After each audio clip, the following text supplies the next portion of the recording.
Gusto mong magkaroon ng relaxing garden o mini backyard sa bahay mo kahit maliit lang ang space? Heto ang Smart Pinoy Hacks para magmukhang resort style ang likod ng bahay mo. Kadalasan, yung likod ng bahay natin nagiging tambakan lang ng gamit o laundry area, di ba? Pero alam mo ba na pwede natin yang gawing relaxing spot, tambayan o mini garden at hindi kailangan ng malaking budget. Diskarte lang at tamang layout ang kailangan.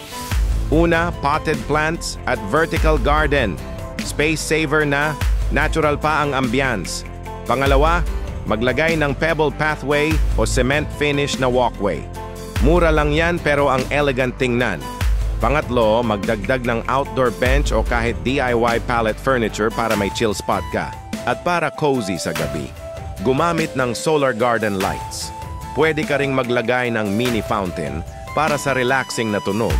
Smart hacks lang para sa green at stylish na backyard.